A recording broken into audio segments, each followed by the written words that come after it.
Vous écoutez Mimesis, le podcast qui met votre corps en mouvement et votre esprit en ébullition. Je suis Alex, metteur en scène et directeur de l'association Le Bazar Culturel. Passionné par les arts du geste, j'ai fondé la méthode Artistic Training pour aider les acteurs à développer leurs qualités physiques et se perfectionner dans leur discipline. Chaque semaine, je vous livre mes entretiens avec des experts de la préparation physique, de l'entraînement, de la performance ou du mouvement en général. Que vous soyez artiste, sportif ou simplement curieux, cette émission sera l'allié de votre progression.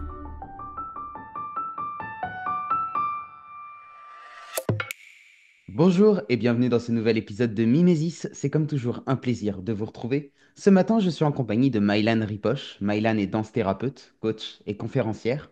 Elle pratique le kung-fu depuis qu'elle a 19 ans. Elle a été formée à la PNL, à la CNV, à la méditation de pleine conscience et elle enseigne notamment aujourd'hui ce qu'elle appelle la danse intérieure et dont elle va nous parler.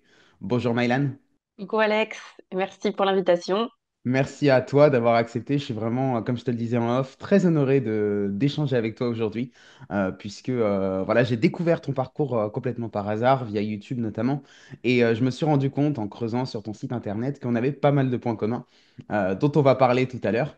Je t'en dis pas plus pour l'instant, voilà, j'essaie de nourrir un petit peu le mystère aussi. Avant qu'on rentre dans le vif du sujet, j'ai 5 questions un petit peu flash à te poser. Tout d'abord, si tu étais un livre. Le guerrier pacifique.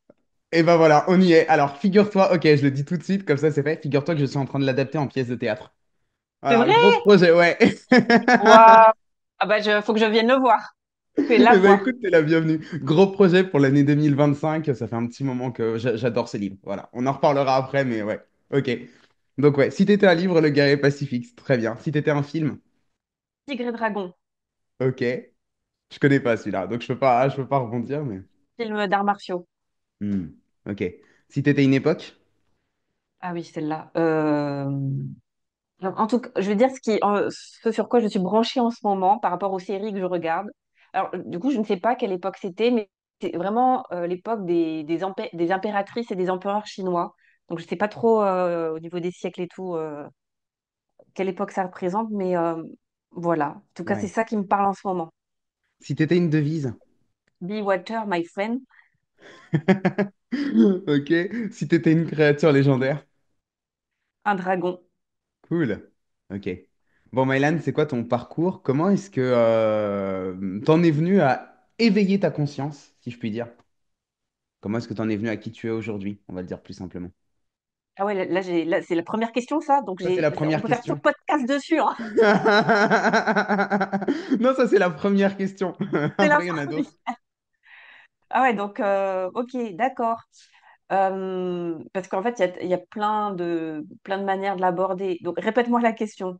On va Mon commencer chemin par d'éveil? ton parcours. Ouais, moi, ce qui m'intéresse, c'est de comprendre comment est-ce que tu en es arrivé à vivre un éveil de conscience, puisque c'est comme ça aussi que tu décris beaucoup ton parcours professionnel sur le site, et j'ai l'impression que c'est quand même au cœur à la fois de ton activité, de qui tu es et de ce que tu transmets aux personnes que tu accompagnes.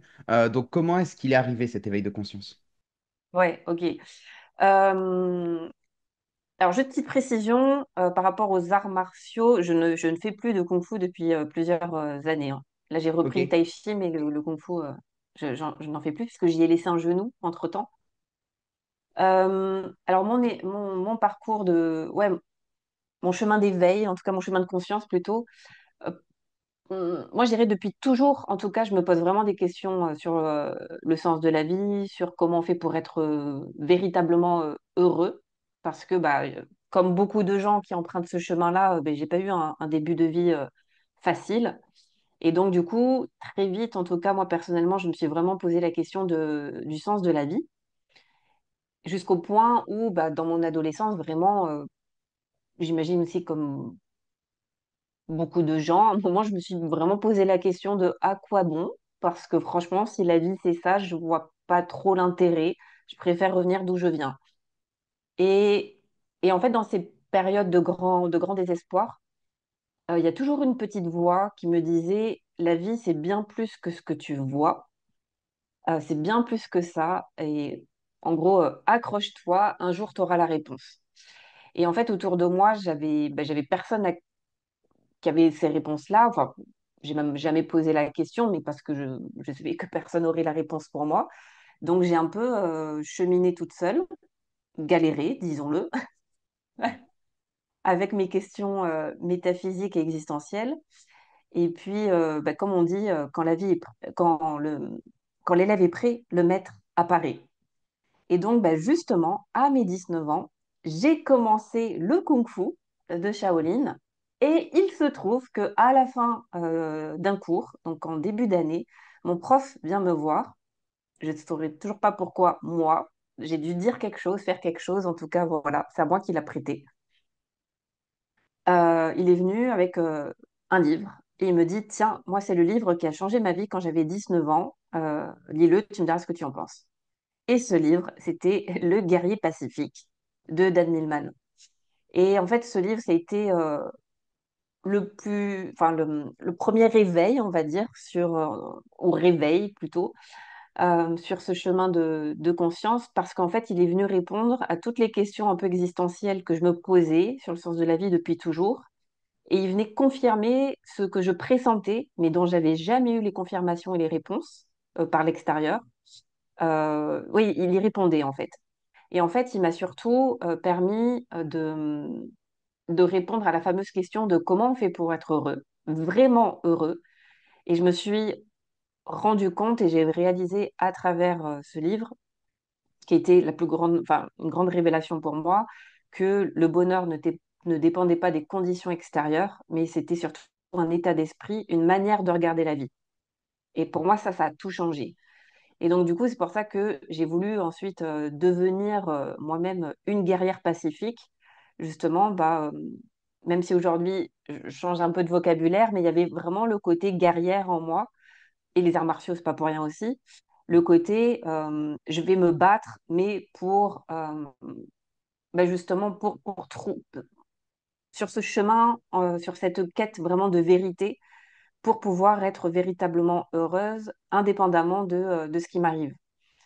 Et, euh, et du coup, ça a été le début vraiment de mon chemin pour moi spirituel. Donc, ce livre. Et puis après, j'ai commencé ensuite à me former. Donc, en fait, moi, j'ai fait des études dans la communication, mais très, très vite, pareil, grâce à une autre rencontre sur mon chemin, j'ai très vite su que je voulais être coach de vie. Donc, dès la fin de mes études, en fait, je me suis formée à la PNL. Et ensuite, je me suis formée pour être coach, etc. Et donc, j'ai cumulé mon activité de salarié et de coach pendant 6 ou 7 ans.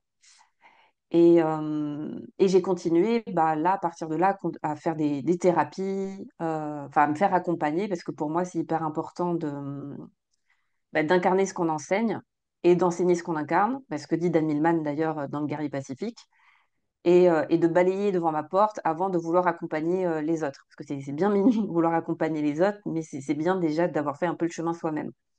Et en plus, comme j'ai été coach vraiment très jeune, du coup, pour moi, il y avait aussi le problème de légitimité. Et donc, du coup, j'ai aussi, on va dire, compensé mon jeune âge avec des formations, des thérapies, etc. Et pour moi, c'était vraiment cette sensation de continuer à grandir, à évoluer sur mon chemin, c'était hyper important et de trouver toujours ces réponses-là.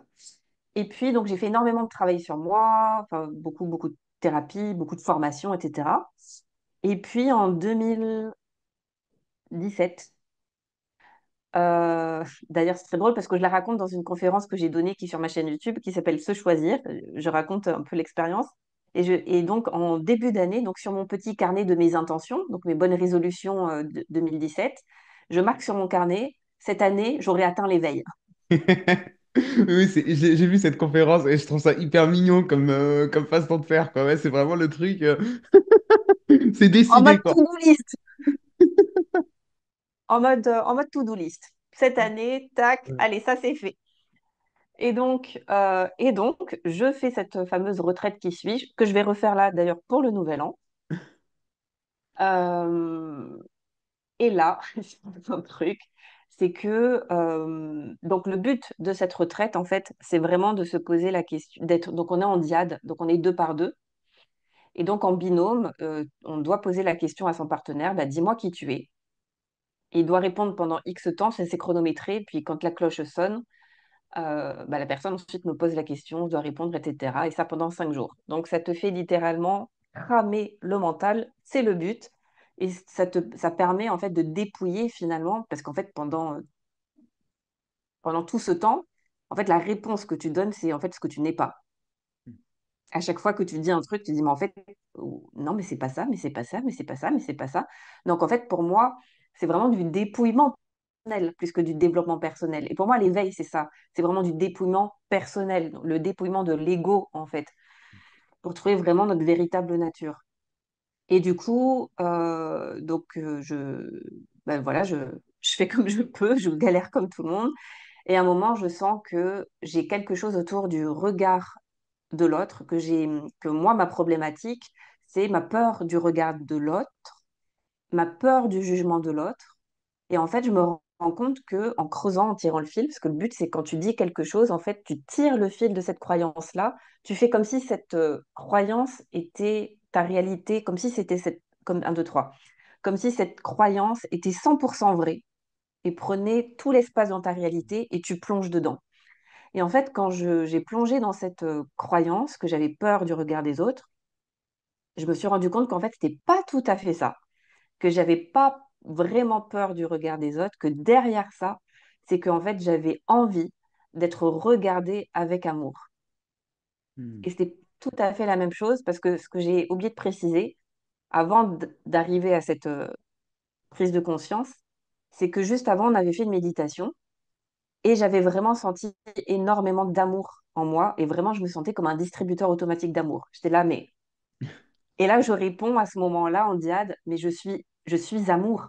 Mais j'ai l'impression d'être Mère Teresa, quoi. J'ai, voilà. Et je me suis dit, bah, j'ai trouvé qui je suis. Vraiment, je sens que je déborde d'amour. Et puis, genre, une demi-heure plus tard, on refait notre méditation. Et là, je tombe dans l'extrême opposé. Je me retrouve dans la peau d'Hitler. Et là, je me dis, OK, il y a Hmm. une demi-heure, je me la racontais Mère Teresa. Et là, j'ai l'impression que j'ai vraiment la force meurtrière d'Hitler en moi, quoi. Et là, je me dis, OK, mais en fait, qui je suis? Parce que qui je suis? Ça se trouve, en fait, depuis le début, je me raconte des histoires en me disant, oui, mais moi, je suis quelqu'un de bienveillante, de pure, d'aimante, nanana, mais en fait, que dalle. En fait, t'es juste une grosse pourriture. Et en fait, je suis vraiment perdue. Et d'où ensuite, donc, cette prise de conscience que, en fait, j'ai peur d'être jugée, j'ai peur finalement de voir qu'en fait, j'ai Hitler vraiment en moi, qu'en fait, je ne vaux pas mieux que lui. Euh, et il y a vraiment ce truc autour du regard. Et donc, je reste avec ça et qu'en fait, finalement, je me rends compte que quand je dis, je me rends compte que, en fait, ce que je veux, mon aspiration la plus profonde, c'est d'être regardée avec amour. Et justement, peu importe si je suis Hitler ou Mère Teresa. Et là, ça m'a fait boum. Et là, je me suis dit, waouh, en fait, non, c'est pas vrai. Je veux pas être vue comme Mère Teresa. Je veux être aimée même si je suis Hitler. Et pour moi, il y a eu un switch dans ma tête à ce moment-là. Et là, je commence à me mettre à pleurer, je ne sais pas pourquoi. Et là, c'est comme si ça pleurait tout seul. Et là, je sens que j'ai touché quelque chose de hyper profond. Et à ce moment-là, c'est le petit déjeuner. Je m'en souviens. Et là, on sort dehors. Et je ne sais pas pourquoi, je lève les yeux au ciel. Et là, ça m'a fait boum. Hmm. Ça m'a foudroyé d'amour. Vraiment, j'ai été comme électrocutée. Et en fait, à ce moment-là, je m'effondre par terre. Et là, je me mets à rigoler, mais comme une folle, à éclater de rire et à pleurer en même temps. Et d'ailleurs, je me souviens, il y a mon mental qui me disait, mais tu pleures ou tu rigoles? Qu'est-ce que tu fais? Et en fait, mais vraiment, j'avais vraiment l'impression de devenir mais folle. Vraiment, je me suis dit, je vais finir à l'asile, quoi. Et ça a duré 1 heure où je rigolais et je pleurais en même temps parce qu'en fait, ben, à ce moment-là, j'étais en train de réaliser par tous les pores de ma peau que j'étais déjà regardée avec amour par la vie et que cette présence qui n'a pas de nom, qui n'a pas de forme, bah, que les taoïstes, j'imagine, peut-être que c'est ça qu'ils appellent le Tao, ce truc, cette présence, en fait, qui, pour moi, à ce moment-là, avait une teinte féminine, maternelle, je dirais. En tout cas, c'était une énergie Et d'ailleurs, on parle souvent de l'énergie universelle, de l'énergie créatrice, donc l'énergie féminine dans les polarités, on va dire. Moi, à ce moment-là, en tout cas, c'est ça qui m'a frappée.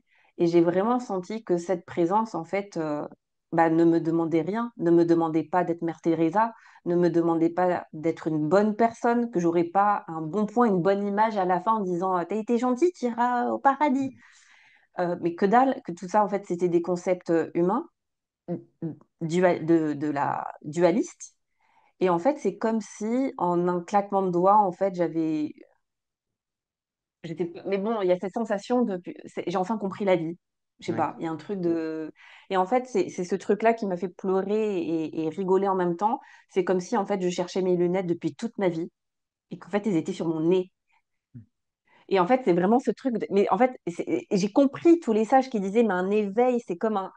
Que t'éclates de rire. En fait, c'est un éclat de rire. La vie, c'est une grosse blague cosmique.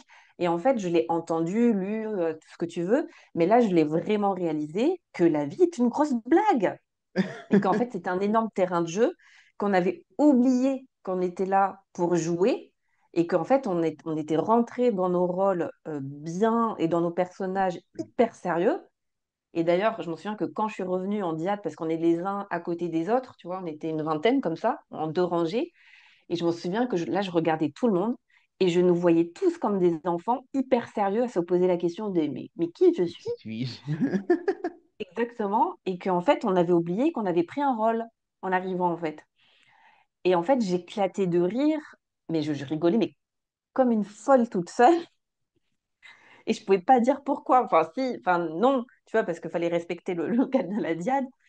Et donc, pour moi, c'était ouais, vraiment hyper beau, hyper fort et hyper marquant bah, parce que je me suis dit, bah, en fait, toutes les réponses, elles sont là. Et je me suis dit, mais qu'est-ce qu'on se fait chier à vouloir être la meilleure version de nous-mêmes, à vouloir nous améliorer, à vouloir être des personnes bien, etc.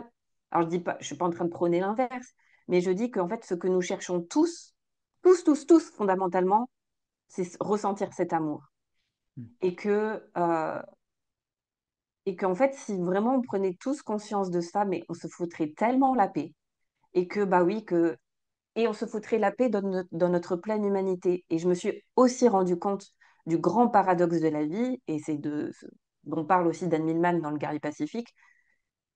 La vie est un paradoxe, mais là, je l'ai vraiment réalisé que, en fait, ouais, il y a tellement de choses que la vie est un énorme paradoxe, et pour ça, c'est une grosse blague, en fait, parce que tout est vrai en même temps. Et donc, à la fois, je n'ai rien à faire pour être aimée parce que nous sommes aimés ultimement par la vie, qu'en fait, on n'a rien, littéralement rien à faire. L'amour ne se mérite pas, c'est pas quelque chose qui se mérite, c'est, c'est, c'est point, c'est ce qui est. Et en même temps, en tant qu'être humain, donc incarné dans la chair, dans un corps physique, et donc dans la matière, et donc dans la dualité, ben, il y a des lois qui régissent aussi l'univers de cause à effet. Et donc forcément, si j'ai une action malveillante envers quelqu'un, ce que je récolte aussi, c'est de la malveillance.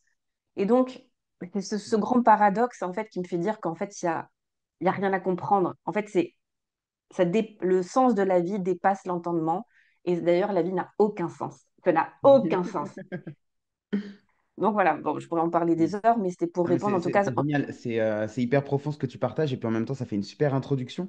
Alors il y a plein de choses sur lesquelles j'ai envie de rebondir.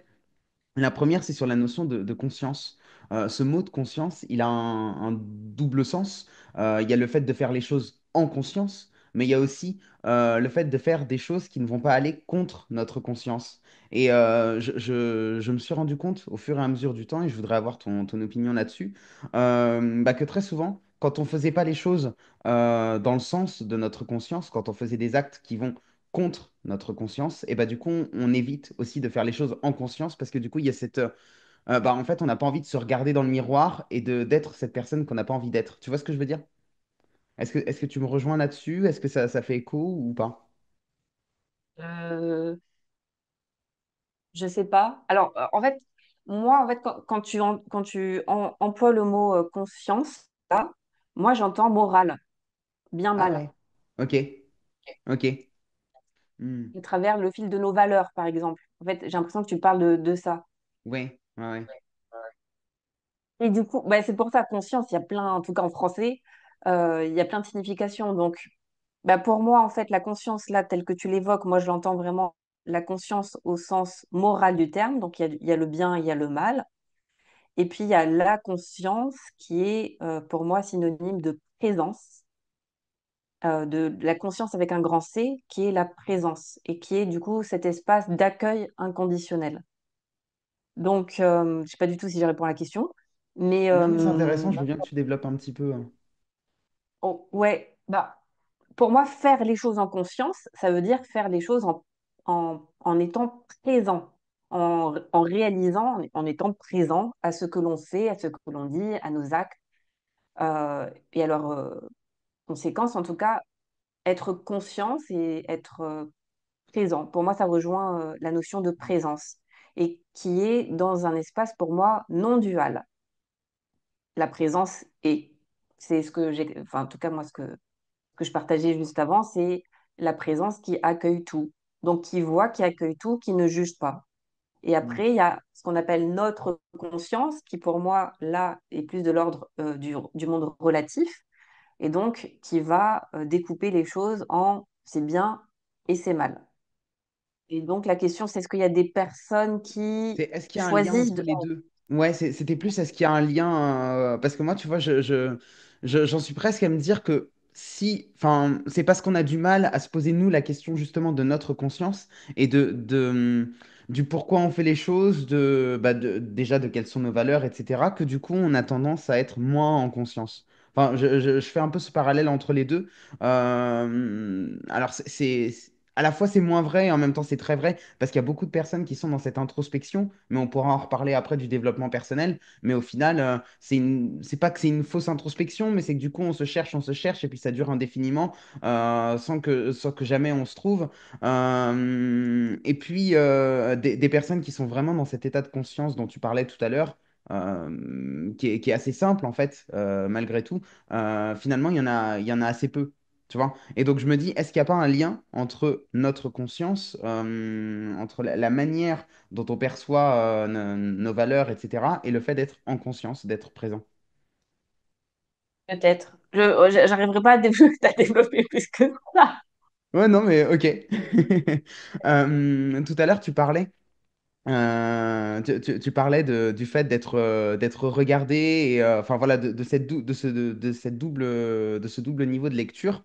Moi, le parallèle qu'on avait pris avec moi et qui avait très bien fonctionné pour moi qui viens du monde du théâtre, c'est le parallèle du comédien, du personnage plutôt, et du metteur en scène. Et moi, j'étais suivi pendant assez longtemps par une thérapeute à Paris qui m'a dit en fait, il faut que tu comprennes que tu es à la fois le personnage et à la fois le metteur en scène. Et une fois que tu as compris que tu es le metteur en scène, c'est bien.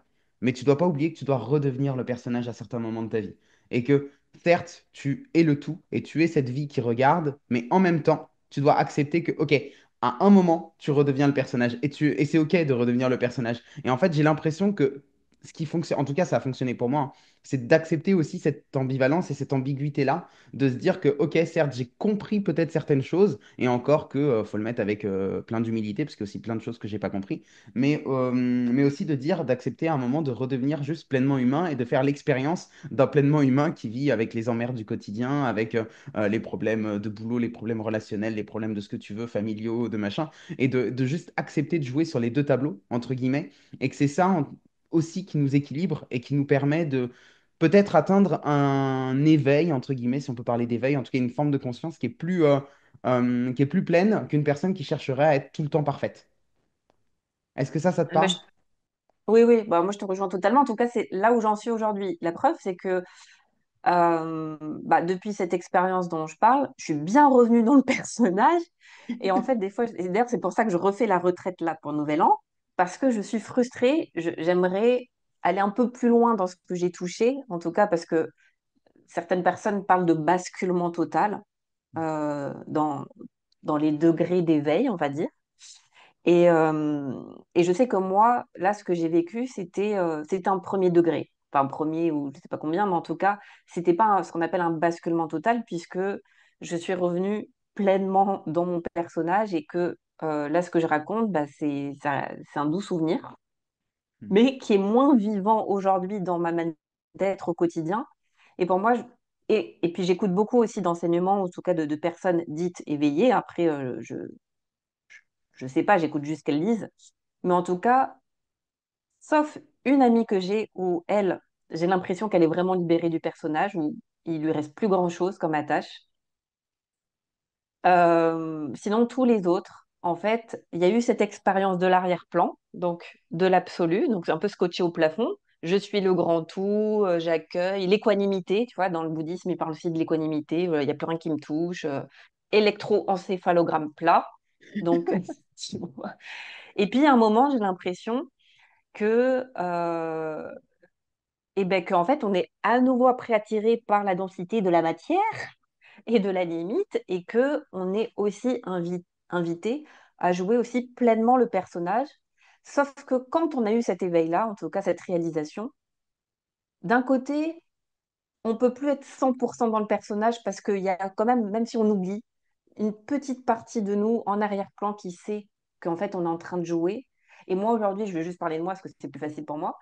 Je sais que même quand je replonge dans le personnage, dans mon ego, dans mes schémas, dans mes peurs, dans mon mental, il y a quand même une partie en arrière-plan qui sait que je suis dedans. Mhm. Donc, si je le vois, c'est que je ne suis pas totalement identifiée, si je sais que je suis en train de jouer.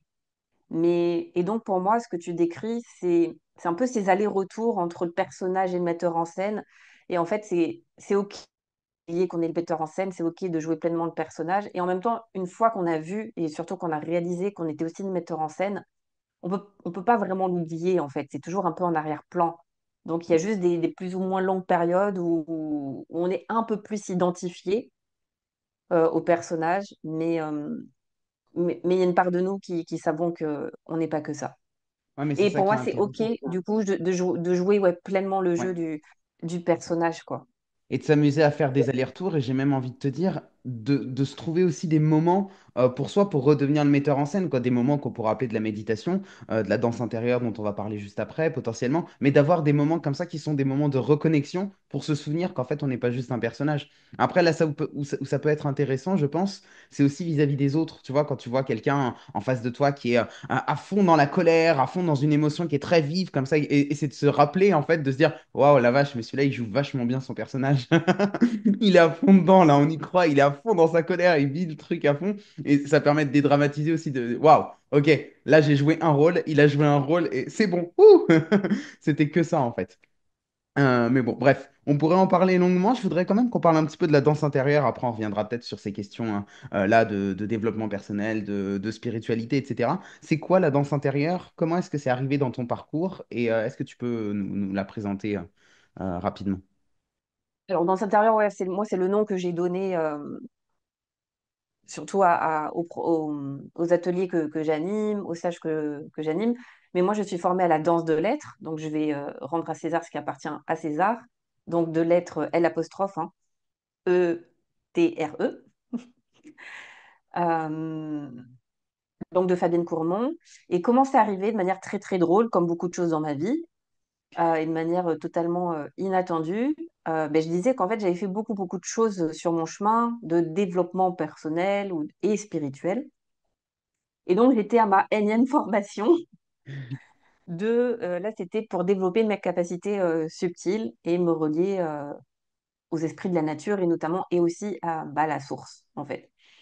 Et donc, on était dans un exercice de méditation où le but, c'était de contacter ben, justement notre dragon, donc l'archétype du dragon.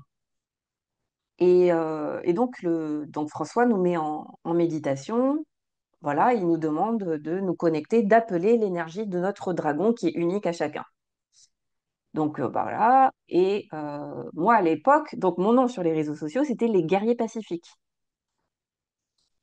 Et à ce moment-là, donc pendant la méditation, je vois un dragon mâle, gris, et plutôt un dragon chinois. Voilà. Et puis il nous met en petit groupe, et il nous dit, voilà, un par un, vous allez appeler votre dragon au centre du cercle, et vous n'allez pas dire ce que vous avez vu, les autres doivent décrire l'énergie de votre dragon. Donc, vient mon tour, j'arrive, je passe à peu près en dernière. Et pour tous les autres, c'était assez fluide. Et puis, donc, j'appelle mon dragon, je me concentre. Et là, je vois tout le monde qui bug. Et je vois que ça part dans tous les sens. Et là, il y a l'assistant de mon formateur qui me dit, mais Maïlan, ton dragon ne montre pas son vrai visage. Tu nous montres pas ton vrai visage. Parce que le dragon, c'est nous, hein. Et je dis, mais qu'est-ce qu'il me raconte? Je dis, ah bah si. Et il me dit, non, demande à ce qu'il montre son vrai visage. Il porte un masque. Et je dis, alors que moi, si tu veux, un des compliments qu'on me fait le plus souvent, c'est mon authenticité. Donc là, il y a un gars qui me dit, tu portes un masque. J'étais là, mais qu'est-ce qu'il me raconte? Et donc, je pose l'intention et je dis, OK, montre-nous ton vrai visage. Et là, j'entends, waouh, ça danse, ça claque, ça tourne, ça tourne. C'est très féminin, il y a des voiles de toutes les couleurs. Et j'étais là, mais qu'est-ce qu'il me raconte? Et puis, il me regarde droit dans les yeux et il me dit, mais Maïlan, tu danses? C'est ton métier, la danse? J'étais là, pas du tout, je suis coach de vie. Et ça, je te parle, on était en 2020, donc il y a 4 ans, hein, c'était hier, quoi. Et là, il insiste, il me dit, c'est Maïlan, tu as quelque chose avec la danse. Et d'ailleurs, quand tu danses, tu actives ton énergie créatrice que tu n'actives pas autrement. Et tu as même quelque chose à transmettre avec la danse. Et là, il me dit ça, j'ai pas compris. C'est comme s'il m'avait envoyé vraiment une flèche dans le cœur. Je m'effondre en pleurant. Et là, je me dis, OK, qu'est-ce qui se passe? Et je sais que quand je pleure comme ça, c'est un peu ce que j'ai ressenti, tu vois, pendant cet éveil, c'est vrai. Ça, là, ce que je ressens, c'est pas mental, c'est vrai, c'est la vérité. Et du coup, je suis complètement perdue parce que je sais que ce qu'il me dit, c'est vrai. Et en même temps, moi, j'ai fait des arts martiaux. Enfin, je ne suis pas danseuse à la base. J'en ai fait un peu petite, mais voilà, je ne me considère pas comme danseuse. Et donc, il me met sur ce chemin-là. Et un mois plus tard, donc, je découvre Fabienne Courmont et la danse de l'être. Et je décide de me former avec elle. Et c'était bah, la révélation parce qu'en fait, c'est comme si son approche de la danse libre et consciente, euh, c'était ce que je cherchais depuis toute ma vie, sans savoir que c'était ça que je cherchais. Et en fait, ce que je cherchais, c'était une voie d'éveil par le corps en mouvement. Et en fait, je me suis aperçue que moi, la méditation, en étant hyper active, c'est pas que ça marchait pas, mais en fait, c'est hyper fastidieux, je suis hyper agitée, j'y arrive pas, je décroche, je suis pas disciplinée. Et que, en fait, ça m'a permis, c'est de la méditation en mouvement. Et surtout, c'est une voie d'expression de soi-même, à la fois de libération émotionnelle. Et clairement, pour moi, c'est une voie d'éveil parce qu'en fait, ça permet de décrocher le mental et juste de se reconnecter à l'énergie du mouvement de son corps, l'énergie qui circule en soi. Et c'est pour ça que j'ai appelé ça, moi, danse intérieure, parce qu'en fait, je fais référence à l'énergie qui nous traverse, tout simplement, en fait. Et c'est le fait de mettre en mouvement cette énergie qui nous traverse, ben, en fait, on se connecte à l'énergie universelle, tout simplement. Et pour moi, là, justement, et je suis en train de faire les ponts, je me dis, mais en fait, j'aurais jamais pu connaître ça avant parce que j'ai dû passer par tout mon chemin personnel, spirituel, par les arts martiaux aussi, parce qu'en fait, aujourd'hui, je suis en train de refaire le pont entre la danse et les arts martiaux, et notamment là avec le tai chi, le qigong que je reprends, où en fait, c'est que du travail avec l'énergie, en fait, où on fait danser l'énergie, on danse avec l'énergie, en fait. Sauf que moi, avec la danse libre, ben justement, c'est pas codifié. Donc, je dis pas aux gens, tu mets ton bras comme ça, comme ça, comme ça. Donc, c'est différent. Mais c'est toujours une manière de danser avec l'énergie universelle, avec l'énergie de vie en soi. Et je me suis aperçue que moi, avec tout le travail que j'avais fait sur moi, je pensais avoir libéré beaucoup, beaucoup de choses. Et c'est vrai dans une certaine mesure. Par contre, je me suis rendu compte que en bougeant mon corps, ben, qu'en fait, j'avais encore plein de nœuds cristallisés, que j'étais complètement coupée en deux, contrairement à ce que je pensais, et que en fait, ouais, j'étais coupée en deux littéralement, et que ça se voyait dans ma manière de bouger, et que, ben, en fait, mon énergie, elle partait que vers le haut, donc là-haut, les chakras du haut, c'était totalement, c'est open bar, quoi, et puis le bas, donc l'enracinement, l'ancrage, il n'y avait plus personne. Et donc, du coup, moi, ça m'a permis vraiment de me réunifier, mais très concrètement, là, c'est plus métaphorique, c'est très concrètement le ciel et la terre en moi. Je suis toujours en chemin, hein, mais ça va quand même beaucoup mieux. Et surtout, de rééquilibrer aussi mon énergie yin et mon énergie yang. Et en fait, j'étais très yang, hein, la guerrière, comme je disais au début. Et en fait, le fait de mettre mon corps en mouvement, ça m'a permis de réapprivoiser mon yin, donc mon énergie féminine. Et c'est aussi pour ça que moi, j'avais vu un dragon mâle et qu'on me dit, mais en fait, ton dragon, il est très féminin. Et j'étais, non, non, moi, c'est un mâle. Moi, moi, je suis méchant, Ouais. je suis dur, ok? Et en fait, pour moi, le féminin, c'était associé à de la faiblesse, en fait. Et pour moi, c'était pas du tout sexy. Et puis, en fait, je me suis aperçue que je me suis totalement plantée, en fait, et que la vraie puissance, elle n'est pas dans le faire, elle n'est pas dans l'action, elle n'est pas dans le mental, mais justement dans le côté aussi, dans la réceptivité, dans le côté intuitif, dans la sensibilité. Et en fait, moi, ça m'a vraiment permis de reconnecter à ma plus grande force, en fait, qui est ma sensibilité, ma vulnérabilité. Et aujourd'hui, je me sens beaucoup plus équilibrée. Et c'est ça, en fait, que je transmets à travers les danses, la danse et que je permets aux gens en fait de retrouver cet équilibre yin-yang et réunir leur polarité intérieure pour retrouver l'unité. Comment ça se passe concrètement sur un atelier? J'imagine que du coup, il y a autant de formes de danse que de personnes, parce que du coup, la danse est vraiment propre à qui on est. Donc en fait, on va pas du tout danser de la même manière que son voisin ou que sa voisine. Alors, en fait, je guide. Alors, donc, contrairement à d'autres formes de danse libre, par exemple, je sais pas si tu as entendu parler de l'estatic dance, où Ouais, rapidement.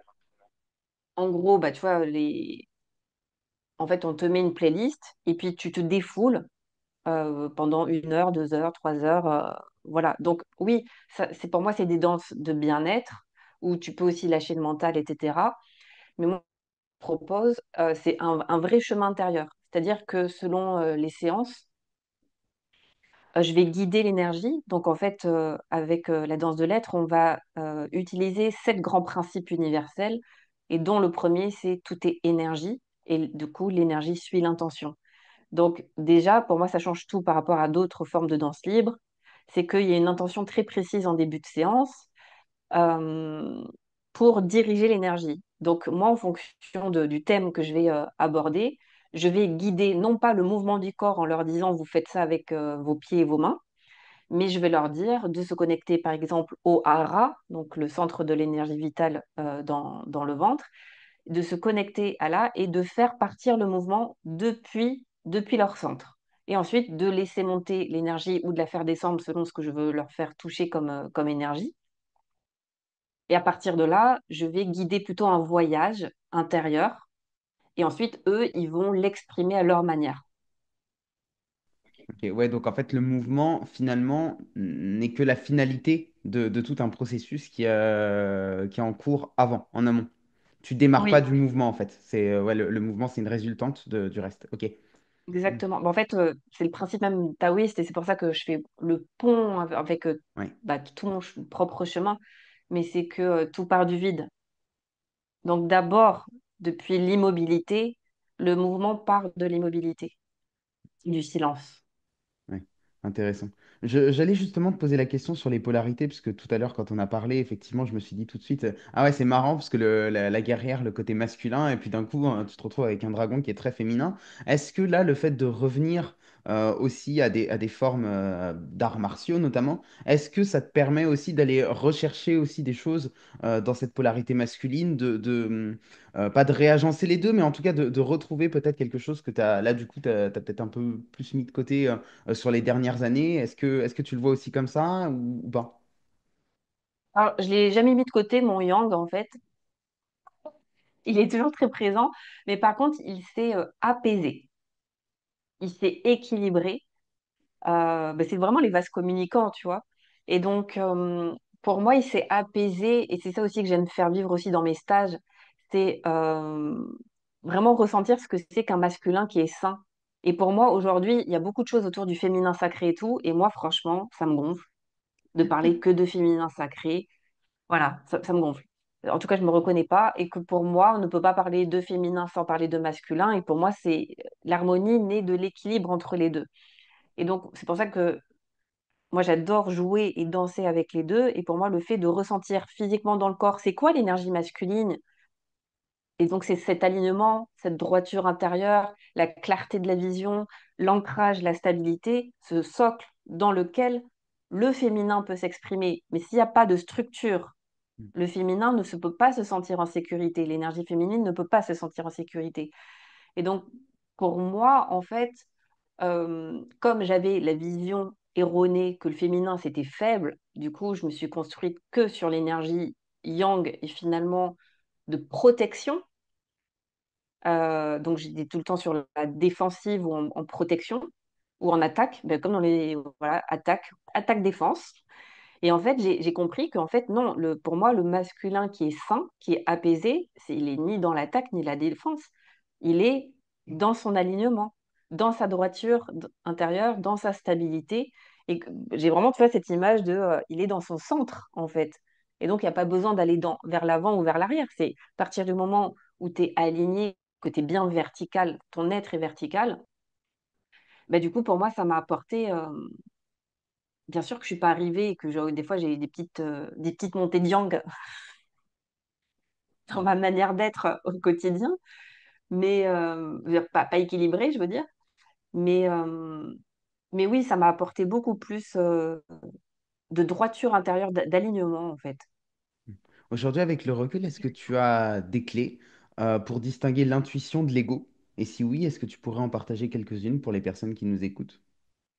Pour moi, l'intuition telle que elle se manifeste pour moi, c'est pas du tout une grande voix très forte. Au contraire, c'est presque ça chuchote et c'est très très bref.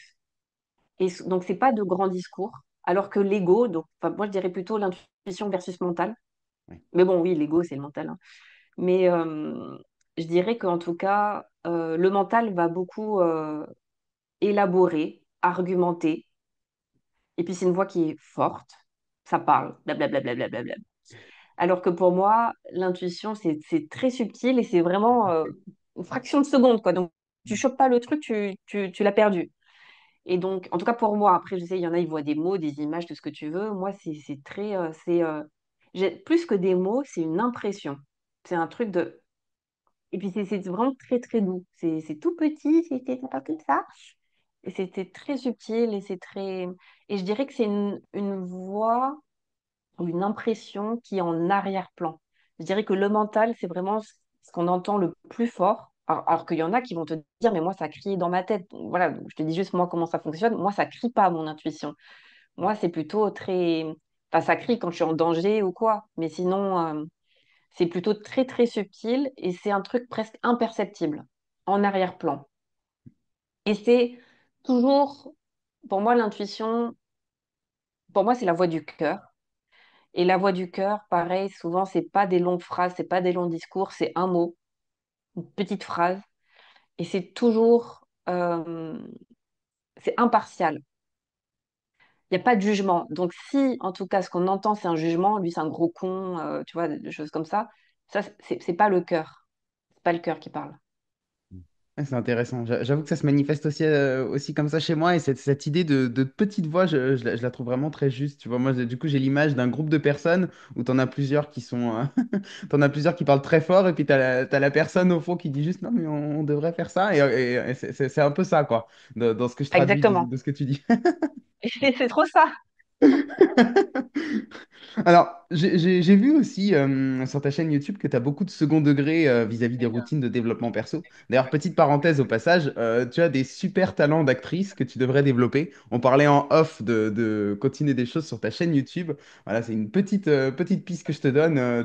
Tu joues super bien, donc n'hésite pas à aller à fond là-dedans. Pourquoi est-ce qu'on est devenu si sérieux vis-à-vis du développement perso et comment on peut sortir de ça selon toi? Bah, pour la petite parenthèse, tu sais que j'ai laissé tomber parce que voilà, je sais pas. Mais j'ai toujours dit qu'un jour je ferai un one-woman show spirituel. Ah, génial. Et bah pareil, je serai dans la salle. Mais bon, voilà, pour se motiver seul, c'est pas forcément évident, mais il y a plein de gens qui m'ont dit, ouais, tu devrais faire un spectacle. Euh, donc la question, c'est pourquoi on se prend au sérieux? Ouais, pourquoi on se prend le chou? Pourquoi est-ce que ça devient sérieux d'un coup le développement personnel, tu vois? Parce que quand on démarre ouais, un chemin d'éveil, on va appeler ça comme ça, quand on démarre un chemin d'éveil, c'est quand même dans une optique d'aller mieux. Et en fait, c'est comme si, j'ai l'impression, hein, pour beaucoup de personnes, ça a été le cas pour moi aussi, en fait, on a plus de problèmes une fois qu'on a démarré le chemin d'éveil qu'avant. Et alors qu'au final, comme tu disais tout à l'heure, au final, il faut juste se foutre la paix. Et en fait, bah, si tu te fous la paix, la boucle, elle est bouclée. En fait, tu reviens pas quasiment à la position de départ, parce qu'au final, tu as cheminé. Mais en fait, il y a comme un truc qui, ouais, c'est pas que ça tourne en rond, c'est pas tout à fait un rond, tu vois ce que je veux dire? Il y a une espèce de spirale comme ça où en fait, ah bah j'ai compris qu'en fait le chemin c'était de se foutre la paix et de juste m'accepter tel que je suis, me choisir pour reprendre les termes que tu utilises. Mais du coup, pourquoi est-ce qu'au bout d'un moment, quand on veut faire bien, et ben on s'en rajoute des caisses comme ça, d'après toi? Eh ben, ça m'a traversé là quand tu parlais. Alors, première chose, c'est que justement, c'est qu'on retombe dans le piège de l'objectif à atteindre. En fait, encore le paradoxe, la grosse blague, c'est que à la fois, on a entendu qu'il n'y avait pas de but à atteindre, pas d'objectif à réaliser, et en même temps, on se dit, ouais, mais si quand même, le but, c'est l'éveil, c'est de me réaliser. Bah, je suis en plein dedans, hein. C'est pour ça que je retourne à qui suis-je là, hein. Je suis en plein dedans. Et donc, du coup, il y a ce truc de je dois me battre pour et que oui, enfin je sais pas pourquoi, il y a un truc de la spiritualité, c'est hyper sérieux et je dois vraiment m'engager sur ce chemin de conscience. Donc je pense que déjà on retombe dans le piège de l'objectif à atteindre, du but à réaliser. Et d'ailleurs, j'ai réalisé tout récemment que en fait dans ma vision de la vie, le chemin d'éveil, c'était une montagne. Donc, ça veut dire quoi? Ça veut dire qu'il y a un processus d'évolution, que le but de la vie, c'est de grandir, d'évoluer, et que pour moi, le mot évoluer, c'était aller vers le haut. Et en fait, là, j'ai réalisé que, en fait, je me plantais, que non, évoluer, c'est pas monter vers le haut, c'est avancer, aller devant, mais sur un chemin qui est droit. C'est pas forcément monter, c'est juste avancer sur le chemin de la vie, et qu'il n'y a pas de destination finale, en fait.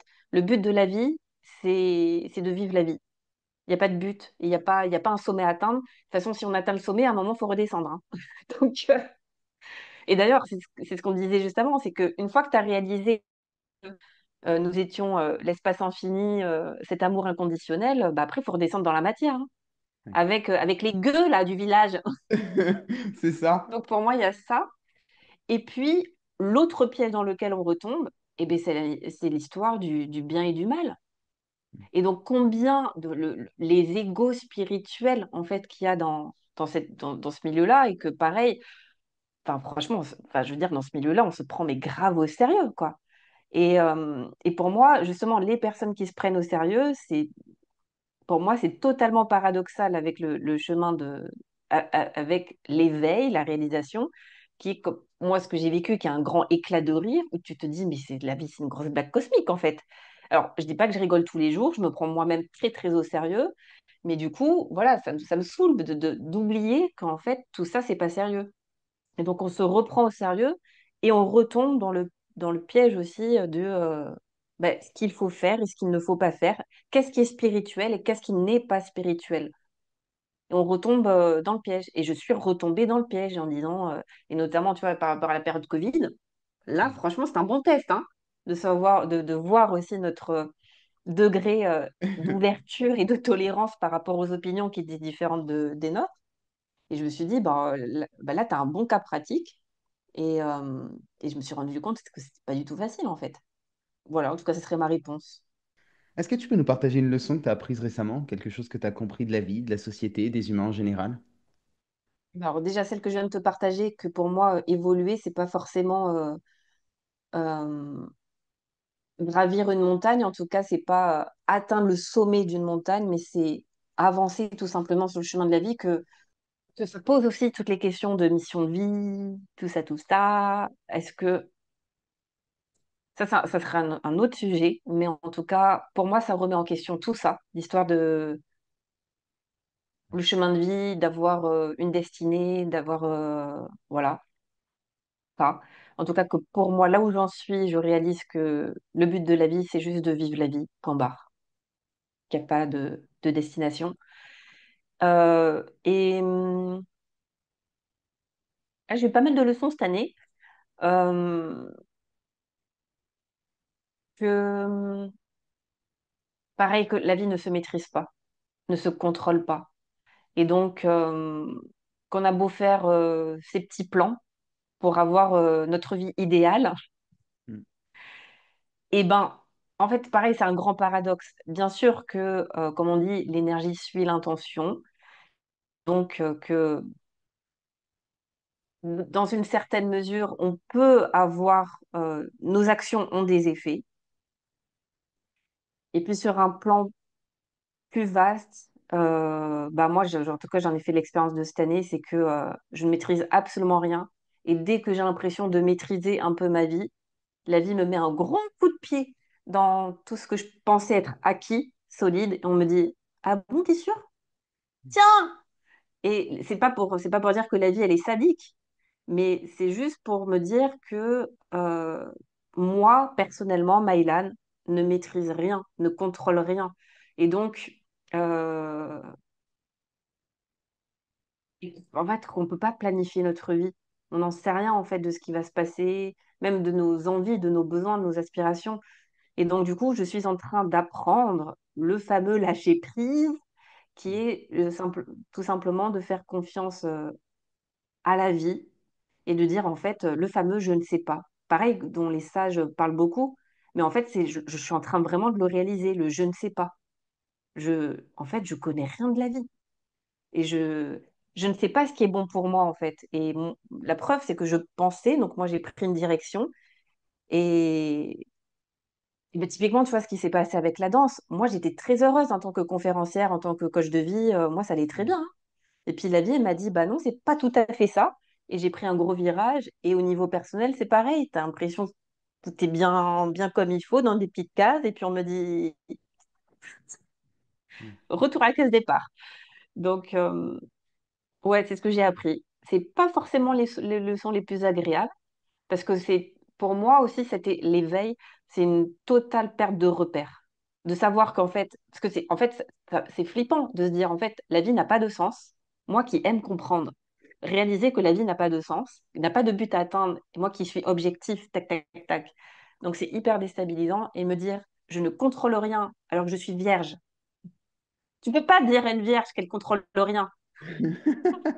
Et donc de dire, en fait, tu auras beau faire des plans faire ta stratégie de l'année en disant cette année, j'aurai atteint l'éveil, tac. Non, ça ne marche pas en fait. Et donc, du coup, ça m'apprend à être en mode roue libre dans la vie. Et ça, c'est pas super confortable. Et en même temps, bah, c'est ce que j'ai réalisé. Hmm. Ouais, et peut-être que pour des personnes qui sont davantage en roue libre, tu vois, les épreuves qu'elles vont traverser, ça va être de devoir se structurer davantage, quoi. On en revient à ce fameux truc où, en fait, on vit tous aussi les expériences qu'on a besoin de vivre. Moi, je suis comme toi, j'aime bien planifier. Et donc, pareil, parfois, il arrive des trucs qui font que, boum, bah, t'as pas le choix, quoi. Et il y a d'autres personnes, j'ai l'impression, qui, d'emblée, dans leur personnalité, sont peut-être un peu plus en roue libre. Et du coup, là, à l'inverse, eh ben, la vie va leur mettre des épreuves où il va falloir qu'elles se structurent davantage pour pouvoir avancer, quoi. C'est comme si en fait, on va aussi vers une forme de complétude aussi, peut-être. Oui, oui, oui, totalement. L'harmonie, je sais pas. Bon, c'est le mot de la fin. Est-ce que tu veux dire quelque chose pour conclure encore? Non, bah, j'ai beaucoup parlé. Non, je pense que ça ira pour cette fois. Eh ben, merci beaucoup, Mylène. C'était Merci beaucoup, vraiment un Mélanie. plaisir de t'accueillir encore une fois sur ce podcast. Je suis ravi de cet échange et puis bah, je te dis à bientôt. Merci, Alex. Merci d'avoir écouté cet épisode jusqu'au bout. Avant de vous dire au revoir, laissez-moi vous rappeler que si le podcast vous a plu, vous pouvez nous laisser une note positive, nous écrire un commentaire ou encore vous abonner si ce n'est pas déjà fait. Pour les personnes qui veulent aller plus loin, vous pouvez devenir adhérent du Bazar culturel. C'est la meilleure manière de nous soutenir et de nous permettre de vous proposer chaque semaine un contenu de plus en plus qualitatif. Sur ce, je vous dis à lundi prochain et en attendant, restez en mouvement.